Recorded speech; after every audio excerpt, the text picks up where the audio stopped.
हर हर महादेव। आपका स्वागत है शिव पुराण की इस पावन कथा में।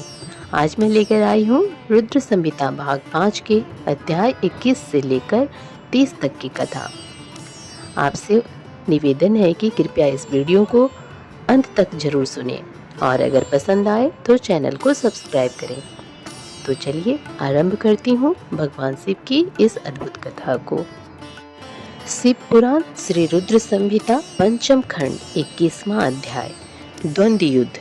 संत कुमार जी बोले, हे महर्षि, भगवान शिव के गण व उनके दोनों पुत्र गणेश और कार्तिकेय बहुत बलवान, वीर और साहसी थे। उन्होंने अपने पराक्रम से दैत्येंद्र जलंधर के परम वीरों काल नेमी, शुंभ और निशुंभ को पराजित कर दिया। असुर सेना डरकर इधर उधर छिप गई। सब दैत्य अपने प्राणों की रक्षा हेतु भागने लगे। यह देखकर असुर राज जलंधर अपने रथ पर बैठकर युद्ध भूमि में आगे की ओर बढ़ने लगा और बड़ी भयानक गर्जना करने लगा। उसकी ललकार सुनकर त्रिलोकीनाथ भगवान शिव के गण भी बढ़ चढ़कर युद्ध करने लगे।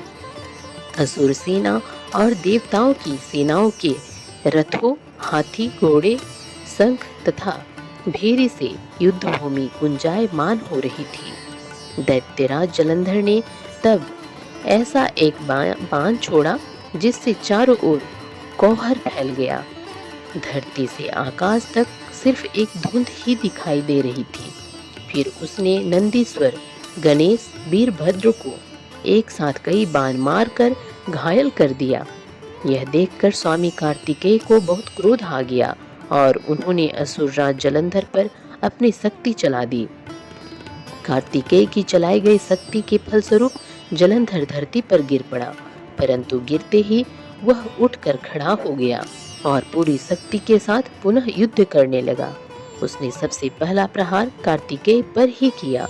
जलंधर ने अपनी गदा उठा ली और पूरे बल के साथ कार्तिकेय को मारी, जिससे कार्तिकेय अपनी चेतना खो बैठे और बेहोश होकर धरती पर गिर पड़े। यह दृश्य देखकर गणेश और नंदी भी चिंतित हो उठे। तब जलंधर ने उन पर भी गदा से प्रहार किया।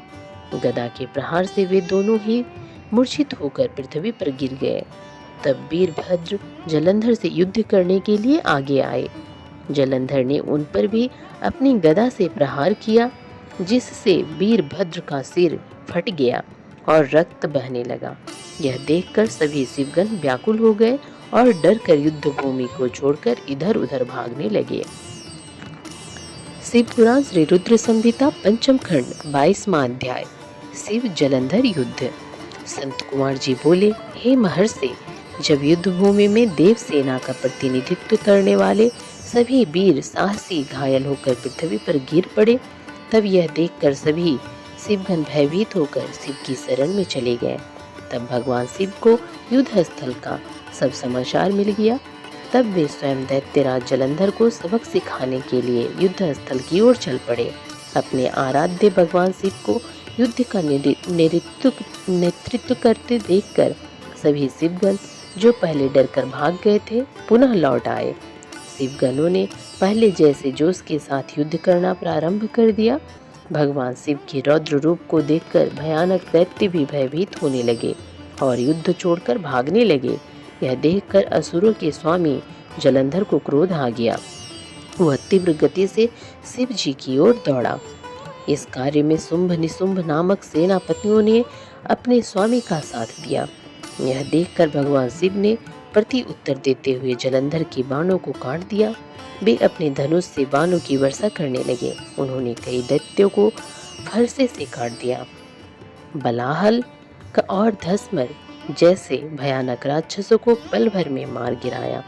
शिव जी का वाहन बैल भी अपने सींगों के प्रहारों से सबको घायल करने लगा।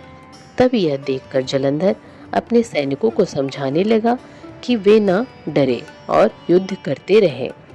पर दैत्य सेना भगवान शिव से युद्ध करने को तैयार ही नहीं हो रही थी।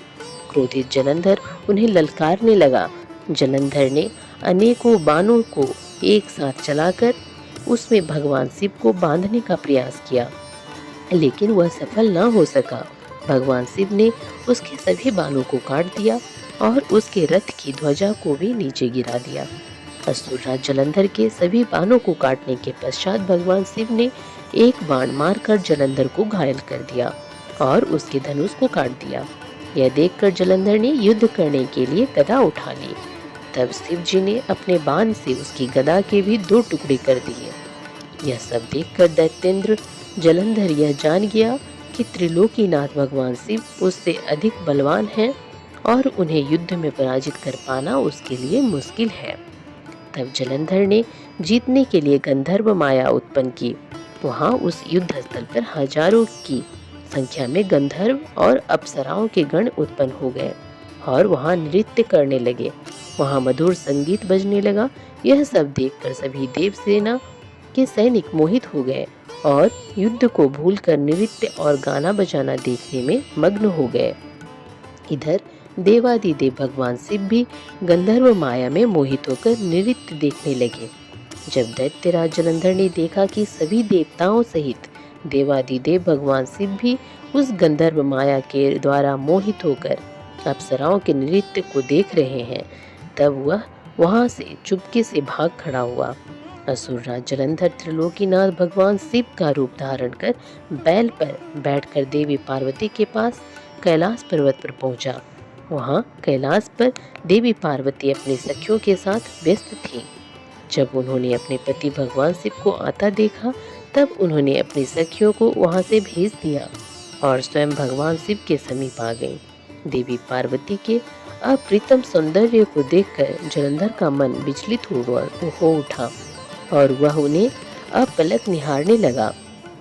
जलंधर के इस प्रकार के व्यवहार को देख पार्वती को यह समझते हुए देर नहीं लगी कि वह कोई बहुरूपिया है जो भगवान शिव का रूप धारण कर उन्हें ठगने आया है। यह विचार मन में आते ही देवी पार्वती वहां से अंतर्ध्यान हो गई। तब वे एक अन्य स्थान पर पहुंची और उन्होंने भगवान श्री हरि विष्णु का स्मरण करके उन्हें वहां बुलाया। विष्णु जी ने वहां पहुंचकर देवी को नमस्कार किया और उनसे प्रश्न किया कि क्या आप जलंधर के इस कार्य को जानते हैं? देवी पार्वती के इस प्रश्न को सुनकर श्री विष्णु ने हाथ जोड़ लिया और बोले, हे माता, आपकी क्या आज्ञा है? मैं उस दुष्ट को किस प्रकार का दंड दूं? तब देवी ने कहा कि आप जो उचित समझे वह करें। तब श्री विष्णु जलंधर को छलने के लिए उसके नगर की ओर चल दिए।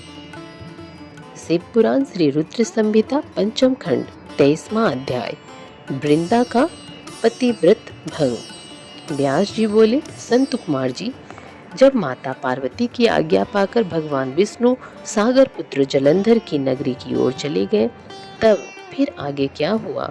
उन्होंने वहां जाकर क्या किया? व्यास जी का प्रश्न सुनकर संत कुमार जी मुस्कुराए और बोले, हे महर्षि, दैत्यराज जलंधर की नगरी में पहुंचकर श्री हरि विष्णु सोच में पड़ गए कि वे क्या करें, परंतु अगले ही पल उन्हें समझ में आ गया कि जैसे को तैसा। उन्होंने सोचा कि जिस प्रकार जलंधर ने चतुर्शिव रूप धारण करके देवी पार्वती को छलने की कोशिश की थी, वे भी वहां जाकर उसकी पत्नी वृंदा का पतिव्रत धर्म भंग करेंगे। वे जानते थे कि जलंधर अपनी पत्नी के पतिव्रत धर्म से ही अभी तक बचा हुआ है, इसलिए उसका पतिव्रत धर्म नष्ट करना जरूरी है। मन में यह विचार आते ही वे नगर के राज उद्यान में जाकर ठहर गए। दूसरी ओर दैत्यराज जलंधर की पतिव्रता पत्नी वृंदा अपने कक्ष में सो रही थी। भगवान श्री हरि विष्णु की माया के फलस्वरूप उन्होंने रात्रि में एक सपना देखा। उसने देखा कि उसका पति निर्वस्त्र होकर सिर पर तेल लगाकर और गले में काले रंग के फूलों की माला पहनकर भैंसे पर बैठा है और उसके चारों ओर हिंसक जीव जंतु उसको घेरे खड़े हैं। उस समय चारों ओर घोर अंधकार फैला हुआ था और वह दक्षिण दिशा की ओर बढ़ता जा रहा था। ऐसा सपना देखकर वह डर गई और उसकी आंख खुल गई। तभी उसने देखा कि सूर्य उदय हो रहा है, परंतु वह सूर्य अत्यंत कांतिहीन था और उसे सूर्य में एक छेद भी दिखाई दे रहा था। यह सब देखकर वृंदा का मन बहुत व्याकुल हो उठा और वह इधर उधर टहलने लगी। कभी छज्जे और अटारी पर चढ़ती तो कभी जमीन पर बैठ जाती, परंतु उसे चैन नहीं आया। जब इस प्रकार वृंदा का मन शांत नहीं हुआ तो वह मन की शांति प्राप्त करने हेतु उद्यान की ओर चल पड़ी, परंतु उस निर्जन उद्यान में उसके पीछे सिंह के समान दो भयंकर राक्षस पड़ गए। वृंदा उन्हें देखकर बहुत डर गई और अपने प्राणों की रक्षा करने के लिए वहां से भागने लगी। भागते हुए उसने सामने में आते हुए देखा एक तपस्वी। भयभीत वृंदा उन मुनि से अपने जीवन की रक्षा करने के लिए प्रार्थना करने लगी। उन तपस्वी ने अपने कमंडल से जल निकालकर उन राक्षसों को ललकारते हुए उन पर जल छिड़क दिया। जल छिड़कते ही दोनों राक्षस वहां से भाग खड़े हुए। तब वृंदा ने दोनों हाथ जोड़कर उन तपस्वी को प्रणाम किया तथा उनका धन्यवाद व्यक्त किया। तत्पश्चात उनको अत्यंत दिव्य और शक्तिशाली जानकर वृंदा ने उन मुनि से अपने पति दैत्यराज जलंधर के विषय में पूछा। मुनि ने उत्तर दिया कि देवी, तुम्हारा पति तो युद्ध में मारा गया है। यह कहकर उन्होंने कुछ इशारा किया, जिसके फलस्वरूप दो बानर उनके सामने प्रकट हो गए। अगले ही पल उन तपस्वी का संकेत पाकर वे बानर आकाश मार्ग से उड़कर चले गए और कुछ समय पश्चात दैत्यराज जलंधर का कटा हुआ सिर और उसके अन्य सामान को लेकर लौट आए। अपने पति जलंधर का कटा हुआ सिर देखकर वृंदा बेहोश होकर गिर पड़ी। कुछ समय पश्चात होश में आने पर रोते हुए वृंदा उन मुनि से प्रार्थना करने लगी कि वे उसके पति को पुनः जीवित कर दें। यह कहकर वह बहुत जोर जोर से रोने लगी और बोली कि यदि आप मेरे पति को जीवन दान नहीं दे सकते तो मुझे भी मृत्यु दे दें। वृंदा के इस प्रकार के वचन सुनकर मुनि बोले, हे देवी, तुम्हारे पति का वध त्रिलोकीनाथ भगवान शिव के द्वारा हुआ है, अतः उसको जीवित करना देवाधिदेव भगवान शिव का विरोध करना है, परंतु अपनी शरण में आए हुए मनुष्य की रक्षा करना मेरा भी धर्म है, इसलिए मैं तुम्हारे पति को पुनः जीवित अवश्य करूंगा। यह कहकर उन्होंने अपने कमंडल से जल निकाला और मंत्रोच्चारण करते हुए जलंधर पर छिड़का, जिसके फलस्वरूप वह जीवित हो गया। जलंधर को जीवन दान देकर वे तपस्वी वहां से अंतर्ध्यान हो गए। वस्तुतः उस तपस्वी ने ही सूक्ष्म रूप से जलंधर की काया में प्रवेश कर लिया था। दरअसल तपस्वी का रूप धारण करने वाले वे मुनि और कोई नहीं, स्वयं श्री हरि विष्णु थे। अपने पति को अपने पास आकर देवी वृंदा बहुत खुश हुई और तुरंत अपने पति को गले लग गई। उसने उन सब बातों को भयानक स्वप्न समझकर भुला दिया।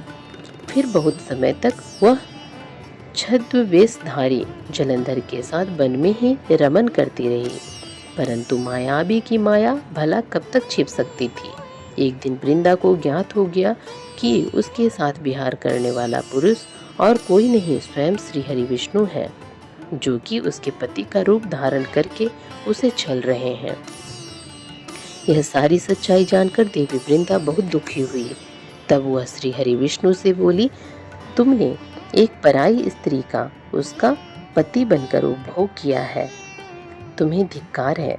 मैं किस प्रकार अपने पति का सामना कर सकती हूँ? अब मुझे जीवित रहने का कोई अधिकार नहीं है, पर तुम्हें तुम्हारी करनी की सजा अवश्य ही मिलेगी। तुमने मुझे अबला जानकर मेरा इस्तेमाल किया है। मैं तुम्हें साफ देती हूँ कि जिन राक्षसों से तुमने मुझे डराकर मेरा विश्वास जीता था, वे ही राक्षस तुम्हारी पत्नी का भी हरण करेंगे और तुम उसके वियोग में हर ओर भटकोगे। तब यही बानर तुम्हारी सहायता करेंगे। मेरा अगला जन्म तुलसी के रूप में होगा और मेरी संजीवनी शक्ति ही मेरी पवित्रता का प्रमाण होगी। भगवान श्री हरि विष्णु को इस प्रकार साप देकर असुर श्रेष्ठ जलंधर की पत्नी वृंदा ने अग्नि में प्रवेश कर लिया और उसमें अपने प्राणों की आहुति दे दी। उस अग्नि में से एक तेज प्रकट हुआ और वह जाकर देवी पार्वती में समा गया। शिव पुराण श्री रुद्र संहिता पंचम खंड 24वां अध्याय जलंधर का वध। व्यास जी बोले, हे तात, उधर जब असुरराज जलंधर द्वारा फैलाई गई गंधर्व माया से मोहित होकर सभी देवताओं सहित भगवान शिव भी युद्ध को भूलकर अप्सराओं का नृत्य गान देखने में व्यस्त हो गए। तब क्या हुआ? उधर जब जलंधर को पहचान कर देवी पार्वती कैलाश पर्वत से अंतर्ध्यान हो गई, तब वहाँ क्या हुआ? भगवान शिव ने क्या किया? संत कुमार जी बोले, हे महर्षि, जब जलंधर को अपने सामने भगवान शिव के रूप में देखकर देवी पार्वती ने यह जान लिया कि वह कोई बहुरूपिया है, तो वे तुरंत वहां से अंतर्ध्यान हो गई। उनके अंतर्ध्यान होते ही सारी माया वहां से गायब हो गई। माया के गायब होते ही सभी देवता अपने अपने होश में आ गए। उधर देवादिदेव भगवान शिव की चेतना भी वापस लौट आई और जलंधर की माया को जानकर उन्हें अत्यधिक क्रोध आ गया। तब जलंधर भी देवी पार्वती के अचानक वहां से गायब हो जाने के कारण तुरंत ही युद्ध भूमि में लौट आया। तत्पश्चात भगवान शिव और असुर राज जलंधर में बड़ा भयानक युद्ध होने लगा, परंतु त्रिलोकीनाथ भगवान शिव की वीरता और बल के सामने वह तुच्छ असुर कहाँ टिक पाता। यह बात जल्द ही उसे समझ आ गई कि सर्वेश्वर शिव को जीत पाना आसान नहीं है, बल्कि असंभव है। तब असुरराज जलंधर ने भगवान शिव को जीतने के लिए माया का सहारा लिया। उसने तुरंत अपनी माया द्वारा पार्वती को प्रकट किया और उन्हें अपने रथ पर बांध लिया। जलंधर के दो सेनापति शुंभ और निशुंभ अपने हाथों में भयानक अस्त्र लेकर देवी पार्वती को मारने के लिए उन पर झपट रहे थे और देवी पार्वती रोते हुए अपनी सहायता के लिए अपने आराध्य भगवान शिव को पुकार रही थी। यह दृश्य देखकर भगवान शिव भी अत्यंत चिंतित हो गए।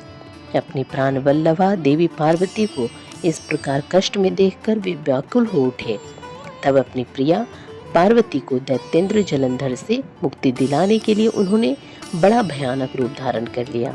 उनका वह रौद्र रूप देखकर राक्षसी सेना भयभीत होकर इधर उधर भागने लगे और छिपने का प्रयास करने लगे।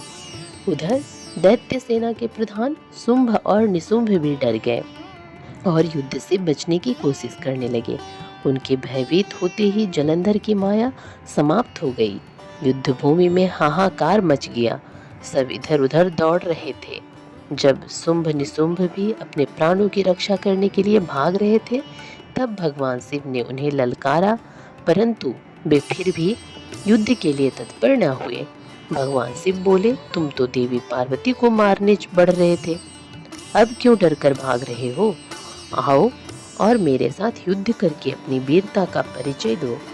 भगवान शिव के वचनों का उन दोनों पर कोई भी प्रभाव नहीं पड़ा और वे भागते रहे।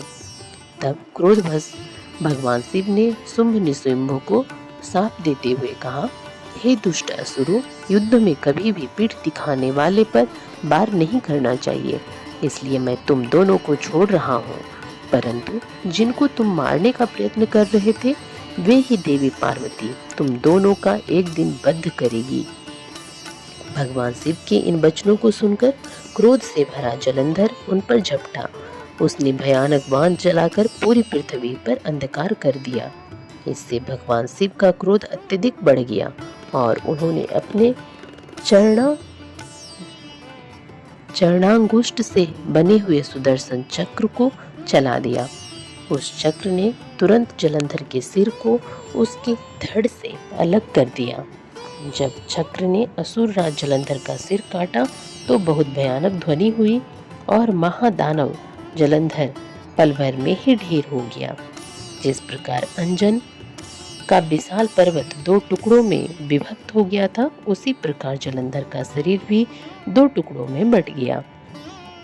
सारे युद्ध भूमि में उसका रक्त फैल गया। भगवान शिव की आज्ञा से जलंधर का रक्त और मांस महारौरव में जाकर रक्त का कुंड बन गया।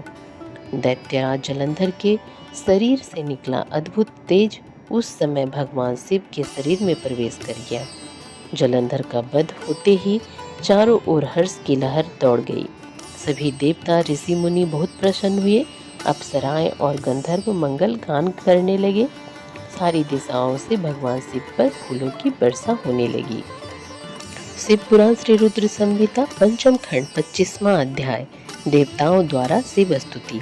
संत कुमार जी बोले, हे महर्षि, इस प्रकार दैत्यराज जलंधर का देवादिदेव भगवान शिव के हाथों से वध देखकर सब और प्रसन्नता छा गई। सभी देवताओं सहित ब्रह्मा जी और श्री हरि विष्णु भी हर्षित हुए। तब वे करुणा निधान भगवान शिव को धन्यवाद देने लगे और उनकी स्तुति करने लगे और बोले, हे करुणा निधान, हे कृपा निधान देवादिदेव भगवान शिव, आप प्रकृति से परे हैं। भगवान आप ही परम ब्रह्मा परमेश्वर हैं। प्रभु, हम सब देवता आपके दास हैं और आपकी आज्ञा की पूर्ति करने हेतु कार्य करते हैं। हे देवेश, आप हम पर प्रसन्न हो। हे प्रभु, जब भी देवताओं पर कोई विपत्ति पड़ी है, आपने हमारी सहायता की है और हमें अनेक दैत्यों के अत्याचारों से मुक्ति दिलाई है। हम सदा ही आपके चरणों की वंदना करते हैं और आपके अनोखे दिव्य स्वरूप का ही स्मरण करते हैं।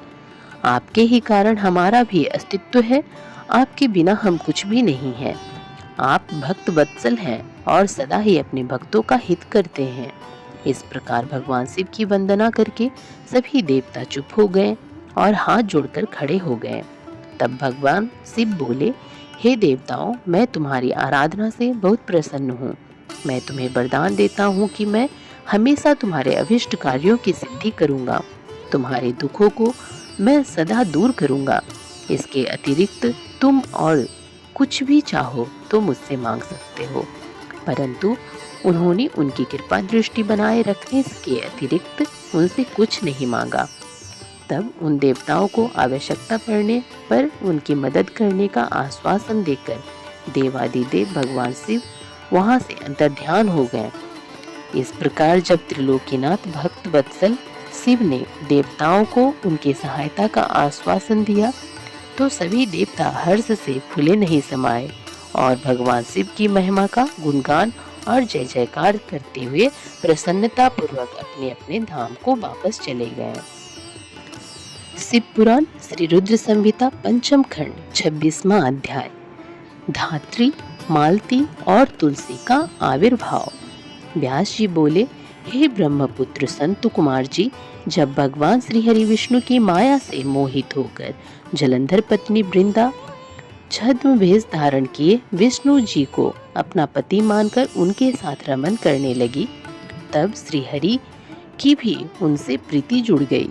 सच्चाई जान लेने के बाद कि जलंधर के रूप में भगवान श्री हरि ने उनके साथ छल किया है, उसने अग्नि में जलकर अपने प्राणों की आहुति दे दी।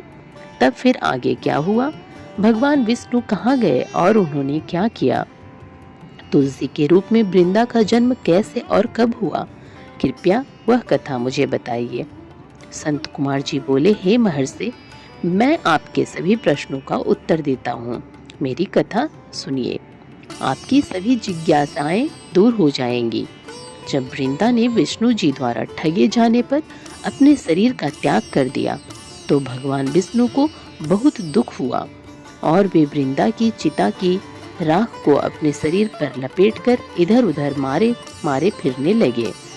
इधर जब देवताओं को भगवान श्री हरि विष्णु की इस हालात के बारे में पता चला तो वे सब बहुत चिंतित हुए।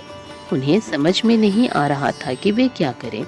जगत के पालन करता भगवान विष्णु को इस तरह दर दर भटकना शोभा नहीं देता।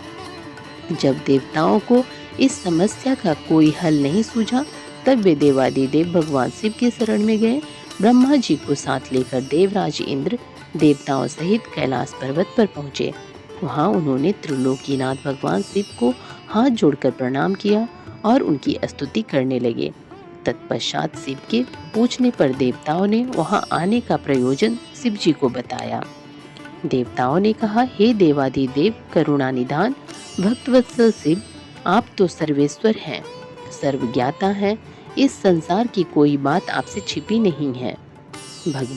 भगवान श्री हरि विष्णु ने दैत्यराज जलंधर की पत्नी वृंदा को जलंधर का रूप लेकर ठगा, परंतु उसके साथ साथ रहते श्री विष्णु की उनमें प्रीति हो गई और अब वे उनका वियोग सह नहीं पा रहे हैं। वे अपने शरीर पर वृंदा की चिता की आग लपेटकर जोगी बनकर इधर उधर घूम रहे हैं। प्रभु, आप उन्हें समझाइए कि वे ऐसा ना करें। भगवान, यह जगत आपके अधीन है और आपको ही इस समय उनकी मदद करनी है ताकि वे पहले की भांति होकर अपने कार्यों को पूरा करें। देवताओं की इस प्रकार की प्रार्थना सुनकर भगवान शिव बोले, हे ब्रह्मा जी, हे देवराज इंद्र व अन्य देवताओं, यह सारा जगत माया के अधीन है, परंतु इस जगत की जननी मूल प्रकृति परम मनोहर महादेवी पार्वती इस माया के बसीभूत नहीं है। उन पर इस माया जाल का कोई असर नहीं पड़ता। इसलिए आप भगवान श्री हरि विष्णु के इस मोह माया के जाल को दूर करने के लिए आदि देवी प्रकृति की आधारभूत देवी पार्वती की शरण में जाइए। यदि आपके द्वारा वे प्रसन्न हो गईं, तो आपकी हर एक समस्या का समाधान हो जाएगा और वे आपके कार्यों को पूर्ण करेंगी। देवादिदेव महादेव भगवान शिव के इन वचनों को सुनकर सभी देवताओं को अत्यंत प्रसन्नता हुई और वे भगवान शिव से आज्ञा लेकर मूल प्रकृति की शरण में चले गए। इस प्रकार जब देवता प्रकृति देवी की शरण में जा रहे थे, उस समय वहां आकाशवाणी हुई, हे देवताओं, मैं ही तीनों प्रकार के गुणों से अलग होकर निवास करती हूँ। मैं सत्य गुण में गौरा बनकर, रजोगुण में लक्ष्मी और तमोगुण में ज्योति बनकर इस जगत को आलोकित करती हूँ। इसलिए आप अपनी इच्छा पूर्ति हेतु देवी जगदम्बा की शरण में जाओ, वे अवश्य ही तुम्हारी मनोकामना पूरी करेंगी।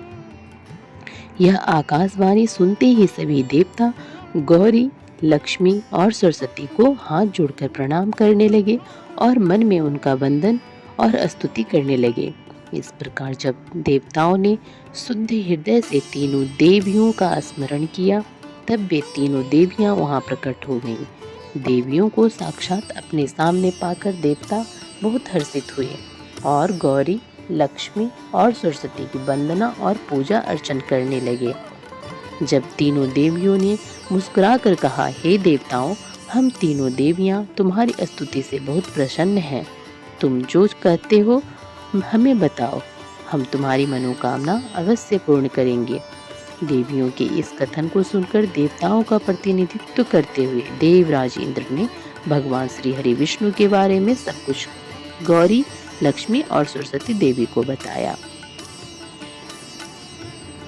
तब उन्होंने कुछ बीज देवताओं को दिए और कहा कि ये बीज लेकर जाओ, तुम देवी वृंदा की चिता की राख में बो दो। ऐसा करने से तुम्हारे अभिष्ट कार्यों की सिद्धि होगी। उन बीजों को लेकर देवताओं ने तीनों देवियों का धन्यवाद व्यक्त किया। तब देवियां वहां से अंतर्ध्यान हो गईं। तत्पश्चात ब्रह्मा जी सहित सभी देवता उस स्थान पर पहुंचे जहां देवी वृंदा ने अपने प्राणों की आहुति अग्नि में दी थी। वहां पहुंचकर उन्होंने देवी द्वारा दिए गए उन बीजों को वृंदा की चिता की राख में डाल दिया। तब उन बीजों में से कुछ दिन पश्चात धात्री, मालती और तुलसी नामक वनस्पतियां पैदा हुईं। देवी सरस्वती द्वारा दिए गए बीजों से धात्री, देवी महालक्ष्मी के बीजों से मालती और देवी गौरी के बीजों से तुलसी का आविर्भाव हुआ। जैसे ही धात्री, मालती और तुलसी नामक ये स्त्री रूपी वनस्पतियां उत्पन्न हुई और भगवान श्री हरि विष्णु ने उन्हें देखा, तो उन पर से माया का पर्दा हट गया और वे पहले की भांति हो गए। वे उन वनस्पतियों पर अपनी कृपा दृष्टि रखने लगे और तभी से धात्री, मालती और तुलसी नामक इन वनस्पतियों को भी विष्णु जी से विशेष अनुराग हो गया। तब भगवान श्री हरि विष्णु पुनः बैकुंठ लोक को चले गए। शिव पुराण श्री रुद्र संहिता पंचम खंड 27वां अध्याय शंखचूर्ण की उत्पत्ति। संत कुमार जी बोले, हे महामुने, शंखचूर्ण नाम का एक दैत्य था जिसका वध भगवान शिव ने स्वयं अपने हाथों से त्रिशूल मारकर किया था। अब मैं आपको उस शंखचूर्ण नामक दैत्य के विषय में बताता हूँ। हे मुने, आप यह जानते ही हैं कि विधाता के पुत्र मरीचि हुए हैं और उनके पुत्र महर्षि कश्यप हुए। मरीचि के पुत्र कश्यप मुनि बहुत ही धार्मिक प्रवृत्ति के संत थे। वे बड़े ही धर्मात्मा थे और इस सृष्टि की रचना करने वाले ब्रह्मा जी की हर आज्ञा को शिरोधार्य मानकर उनका पालन किया करते थे। प्रजापति दक्ष ने उनके व्यवहार और गुणों से प्रसन्न होकर अपनी 13 कन्याओं का विवाह महर्षि कश्यप से कर दिया था। इन्हीं की संतानों से यह पूरा संसार भर गया। कश्यप मुनि की 13 पत्नियों में से एक पत्नी का नाम दनु था। दनु रूपवती गुणवती होने के साथ साथ परम सौभाग्यवती थी। वह एक अत्यंत शांत साध्वी भी थी। उन्हीं दनु के अनेकों पुत्र हुए। उनका विप्रचित नाम का पुत्र बहुत ही बलशाली और पराक्रमी था। उसका भी दंभ नाम का एक पुत्र हुआ। दंभ भी अपने पिता की तरह धार्मिक विचारों को मानने वाला था। दंभ भगवान विष्णु का अनन्य भक्त था। इतना धार्मिक होने के पश्चात भी उसकी कोई संतान नहीं हुई। तब वह बड़ा निराश हो गया और उसने शुक्राचार्य को अपना गुरु बनाया। उसने उनसे कृष्ण मंत्र ग्रहण किया। तत्पश्चात दंभ पुष्कर नामक तीर्थ में चला गया और वहां 1,00,000 वर्ष तक कठोर तपस्या करता रहा। उसकी इस कठोर तपस्या को देखकर सभी देवता ब्रह्मा जी को अपने साथ लेकर भगवान विष्णु के पास गए। भगवान विष्णु के पास पहुंचकर सभी देवताओं ने उन्हें आदर पूर्वक प्रणाम किया और दंभ के भीषण तप के बारे में भी बताया। तब सारी बातें जानकर भगवान श्री हरि बोले, हे देवताओं, मैं जानता हूँ कि दंभ मेरा अनन्य भक्त है। वह अपने मन में पुत्र प्राप्ति की कामना लेकर पिछले 1,00,000 वर्षों से मेरी कठोर तपस्या कर रहा है। मैं अवश्य ही अपने प्रिय भक्त दंभ की इच्छा पूर्ति करूंगा।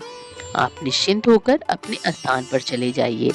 भगवान श्री हरि के इन वचनों को सुनकर ब्रह्मा जी और देवराज इंद्र तथा सभी देवता उन्हें प्रणाम करके अपने अपने लोकों को चले गए। तब भगवान विष्णु भी अपने भक्त दंभ को उसकी तपस्या का फल देने के लिए पुष्कर गए। वहां उन्हें अपने सामने पाकर दंभ बहुत प्रसन्न हुआ और उनके चरणों में लेटकर उन्हें प्रणाम कर उनकी स्तुति करने लगा। तब श्री विष्णु बोले, हे दंभ, मैं तुम्हारी इस कठोर तपस्या से बहुत प्रसन्न हूँ। तुम अपना अभिष्ट वर मांग सकते हो। आज मैं तुम्हारी हर मनोकामना पूर्ण करूंगा। भगवान विष्णु के ये वचन सुनकर दंभ हाथ जोड़कर बोला, हे देव, यदि आप मुझ पर प्रसन्न हैं तो मुझे अपने जैसा वीर और पराक्रमी पुत्र प्रदान कीजिए। तब श्री हरि विष्णु तथा अस्तु कहकर वहां से अंतर्ध्यान हो गए।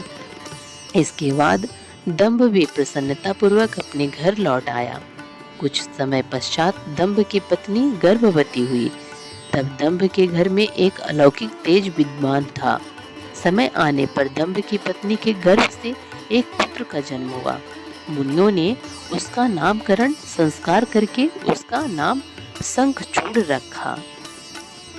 शिव पुराण श्री रुद्र संहिता पंचम खंड 28वां अध्याय शंखचूड़ का विवाह। संत कुमार जी बोले, हे महर्षि, भगवान श्री हरि विष्णु के वरदान के फलस्वरूप दंभ को एक वीर पराक्रमी पुत्र की प्राप्ति हुई, जिसका नाम शंखचूड़ रखा गया। शंखचूड़ भी धार्मिक था। अपने परम पूज्य गुरु के अमृत वचनों का शंखचूड़ के मन पर गहरा प्रभाव पड़ा और वह पुष्कर नामक तीर्थ में जाकर एकाग्र मन से तपस्या करने लगा। उसने अपनी इंद्रियों को अपने बस में कर लिया और अनेकानेक मंत्रों द्वारा ब्रह्मा जी की साधना करने लगा। उसकी भक्ति भाव से की गई आराधना से शीघ्र ही ब्रह्मा जी प्रसन्न हो गए। एक दिन जब शंखचूड़ प्रतिदिन की भांति तपस्या में मग्न था, ब्रह्मा जी उसके सामने प्रकट हो गए। अपने आराध्य को एकाएक अपने सामने इस प्रकार खड़ा देखकर शंखचूड़ की प्रसन्नता की कोई सीमा न रही। वह ब्रह्मा जी के चरणों में लेट गया और उनके पैरों पर अपना सिर रखकर उनकी स्तुति करने लगा। ब्रह्मा जी ने शंखचूड़ को ऊपर उठाया और उससे कहा, हे वत्स, मैं तुम्हारी आराधना से बहुत प्रसन्न हूँ। तुम जो चाहो मुझसे वरदान मांग सकते हो। मैं तुम्हारी सभी मनोकामनाएं पूरी करूँगा। अपने आराध्य ब्रह्मा जी के ये वचन सुनकर शंखचूड़ बोला, हे ब्रह्मा जी, यदि आप मुझ पर प्रसन्न हैं तो मुझे यह वरदान दीजिए कि मुझे कोई भी जीत ना सके। शंखचूड़ के इस वर को सुनकर ब्रह्मा जी बोले, ऐसा ही होगा। और फिर उसे भगवान श्री कृष्ण का अक्षय कवच देते हुए वे कहने लगे कि शंखचूड़, अब तुम बद्री का आश्रम चले जाओ। वहाँ सकामा तुलसी तपस्या कर रही हैं। तुम वहाँ जाकर धर्मराज की कन्या तुलसी से विवाह कर लो। यह कहकर ब्रह्मा जी वहाँ से अंतर्ध्यान हो गए। ब्रह्मा जी के अंतर्ध्यान होने पर शंखचूड़ बद्रिकाश्रम की ओर चल दिया। वहां जाकर वह तुलसी के पास पहुंचा। शंखचूड़ को अपने सामने खड़ा देखकर वह बोली, मैं धर्मराज की पुत्री तुलसी हूँ। आप कौन हैं और यहाँ किस लिए आए हैं? कृपया आप यहाँ से चले जाएं। आप शायद नहीं जानते कि स्त्री जाति मोहिनी होती है। तुलसी के वचन सुनकर शंखचूड़ बोला, हे देवी, आपके वचन सत्य हैं, परंतु यहाँ मैं अपने आराध्य भगवान ब्रह्मा जी की आज्ञा से आया हूँ। मैं दनु का वंशज, दानव दंभ का पुत्र शंखचूड़ हूँ। पूर्व में राधिका के दिए शाप के कारण मैं दानव कुल में जन्मा हूँ। यह सब कहकर शंखचूड़ चुप हो गया।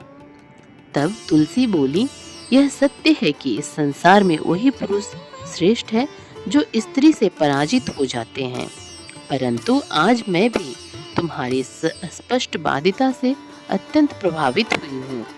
जब इस प्रकार शंखचूड़ और तुलसी आपस में बातें कर रहे थे, तभी वहाँ ब्रह्मा जी प्रकट हो गए। उन्हें देखकर तुलसी और शंखचूड़ दोनों ने उन्हें प्रणाम किया। तुम दोनों यहाँ अभी तक बातें ही कर रहे हो? शंखचूड़, मैंने तुम्हें यहाँ तुलसी का पानी ग्रहण करने के लिए भेजा था। तुम निश्चय ही पुरुषों में श्रेष्ठ हो और तुलसी निस्संदेह ही स्त्रियों में रत्न है। तुम दोनों एक दूसरे के लिए ही बने हो, इसलिए तुम्हें शीघ्र ही एक दूसरे का हो जाना चाहिए। शंखचूड़ और तुलसी को विवाह करने के लिए कहकर ब्रह्मा जी वहां से चले गए।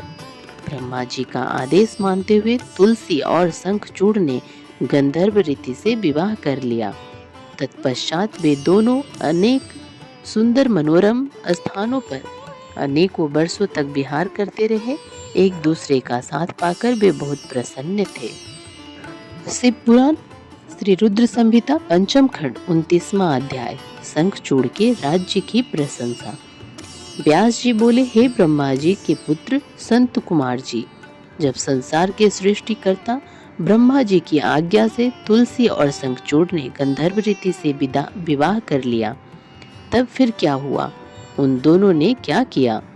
व्यास जी के इस प्रकार के प्रश्न सुनकर संत कुमार जी बोले, हे महामुने, शंखचूड़ और देवी तुलसी ने ब्रह्मा जी की आज्ञा से विवाह कर लिया और वह उसे अपने साथ लेकर अपने घर वापस आ गए। जब दानवों को इस बात की सूचना मिली कि शंखचूड़ को ब्रह्मा जी से वरदान प्राप्त हुआ है, तो वे सभी बहुत प्रसन्न हुए। दैत्य गुरु शुक्राचार्य ने स्वयं वहां आकर शंखचूड़ को ढेरों आशीर्वाद प्रदान किए। तत्पश्चात उन्होंने शंखचूड़ को असुरों का आधिपत्य देते हुए उसका राज्याभिषेक कराया। राज सिंहासन संभालने के पश्चात शंखचूड़ बहुत प्रसन्न था। तब शुक्राचार्य बोले, हे असुरराज शंखचूड़, तुम निसंदेह ही वीर और पराक्रमी हो। तुम्हें आज असुरों का राज्य सौंपकर मुझे बहुत हर्ष हो रहा है। अब इस राज्य का विस्तार करना और असुरों की रक्षा करने का दायित्व तुम्हारा है। मुझे तुम्हारी प्रतिभा पर पूरा विश्वास है। यह कहकर दैत्य गुरु शुक्राचार्य वहां से चले गए। उनकी आज्ञा सिरोधार्य कर शंखचूड़ राज्य करने लगा।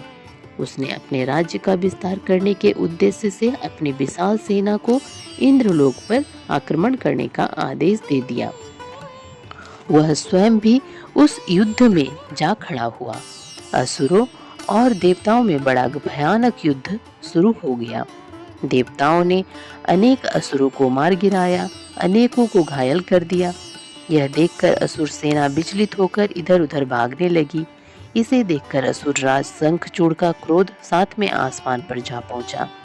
अपनी पूरी शक्ति से युद्ध करते हुए उसने देव सेना को खदेड़ दिया। दैत्यराज शंखचूड़ से डरकर देव सेना तितर बितर हो गई और अपने प्राणों की रक्षा के लिए गुफाओं और कंदराओं में जाकर छुप गई। महाबली वीर प्रतापी शंखचूड़ ने स्वर्ग पर अधिकार कर लिया और स्वर्ग के सिंहासन पर विराजमान हो गया। सूर्य, अग्नि, चंद्रमा, कुबेर, यम, वायु आदि सभी देवता शंखचूड़ के अधीन हो गए। अनेक देवता शंखचूड़ के डर से भाग निकले। जो देवता वहां से भाग निकले थे वे अपने प्राणों की रक्षा के लिए इधर उधर मारे मारे फिर रहे थे। जब उन्हें यह समझ नहीं आया कि अब वे क्या करें और कहाँ जाएं, तब वे सब देवता मिलकर ऋषि मुनियों को साथ लेकर ब्रह्मा जी की शरण में गए। ब्रह्मा जी के पास पहुंचकर देवताओं ने उन्हें प्रणाम कर उनकी स्तुति की। तत्पश्चात उन्होंने शंखचूड़ के आक्रमण और स्वर्ग पर उसके आधिपत्य के बारे में सब कुछ ब्रह्मा जी को बता दिया। ब्रह्मा जी ने आश्वासन देते हुए कहा कि इस विषय में भगवान विष्णु ही हमें कोई सही मार्ग बता सकते हैं, अतः हम सभी को उनके पास चलना चाहिए। यह कहकर वे सब श्री हरि से मिलने के लिए वैकुंठ लोक को चल दिए। वैकुंठ लोक पहुंचकर देवराज इंद्र और ब्रह्मा जी सहित सभी देवताओं ने लक्ष्मीपति विष्णु जी की स्तुति की और उन्हें सारी बातों से अवगत कराया। देवताओं का दुख सुनकर विष्णु जी ने उन्हें ढाढ़स बंधाते हुए कहा, हे देवताओं, आप इस प्रकार दुखी न हो। मैं शंखचूड़ के बारे में सभी कुछ जानता हूँ। पहले वह मेरा अनन्य भक्त था। इस बारे में हमें देवादिदेव महादेव जी से विचार विमर्श करना चाहिए, क्योंकि वे ही इस समस्या का सही समाधान बता सकते हैं। यह कहकर वे ब्रह्मा जी और अन्य देवताओं को अपने साथ लेकर शिवलोक की ओर चल दिए। शिव पुराण श्री रुद्र संहिता पंचम खंड 30वां अध्याय, देवताओं का शिव जी के पास जाना। संत कुमार जी बोले, हे व्यास जी, इस प्रकार ब्रह्मा जी और अन्य देवताओं को अपने साथ लेकर भगवान विष्णु जी शिव के मिलने के लिए शिवलोक को पहुँचे। वहाँ शिवलोक में भगवान शिव के सभी गण उन्हें घेर कर खड़े हुए थे। भगवान शिव अपनी प्रिय देवी पार्वती के साथ सिंहासन पर बैठे हुए थे। भगवान शिव ने अपने शरीर पर भस्म धारण की हुई थी। उनके गले में रुद्राक्ष की माला थी। त्रिनेत्रधारी भगवान शिव शंकर देवी पार्वती के साथ बैठे वहाँ अद्भुत शोभा पा रहे थे। उनका वह अद्भुत और दिव्य रूप देखकर भगवान विष्णु, ब्रह्मा जी, देवराज इंद्र सहित अन्य सभी देवताओं को बहुत प्रसन्नता हुई। उन्होंने देवादिदेव कृपा निधान भगवान शिव को हाथ जोड़कर प्रणाम किया और भक्तिपूर्वक उनकी स्तुति करनी आरंभ कर दी। देवता बोले, हे करुणा निधान, हे भक्तवत्सल भगवान शिव, आप सर्वेश्वर हैं, आप परम ज्ञानी हैं, आप सब कुछ जानने वाले हैं। प्रभु, आपकी आज्ञा से ही इस संसार में हर कार्य होता है। आपकी आज्ञा के बिना एक पत्ता भी नहीं हिलता। भगवान, आप तो सब कुछ जानते हैं। हे भक्तवत्सल, आप सदा ही अपने भक्तों की रक्षा करते हैं और उनकी सभी इच्छाओं को पूरा कर उनके अविष्ट कार्यों को पूरा करते हैं। भगवान, हम इस समय बड़े दुखी होकर अपने प्राणों की रक्षा के लिए आपकी शरण में आए हैं। दानवराज दंभ के पुत्र शंखचूड़ ने बलपूर्वक हमारे राज्य पर अपना अधिकार कर लिया है।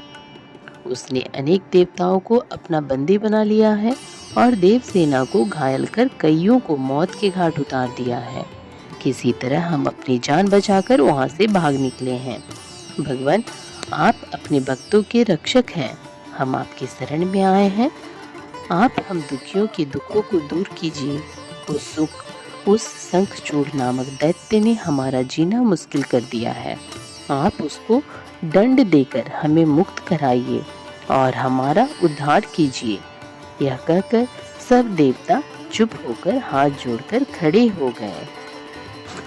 तो भक्तों, यह था शिव पुराण रुद्र संहिता के 5वां भाग का अध्याय 21 से 30 तक की कथा। अगर कथा वाचन में कुछ त्रुटि हुई हो या उच्चारण में कोई त्रुटि हुई है तो मैं भगवान शिव और आप सभी श्रोताओं से हृदय से क्षमा प्रार्थी हूँ। आपसे निवेदन है कि अगर कथा पसंद आई हो तो इसे लाइक करें और कमेंट में हर हर महादेव अवश्य लिखें। अगली कथा में मिलती हूँ, तब तक के लिए हर हर महादेव।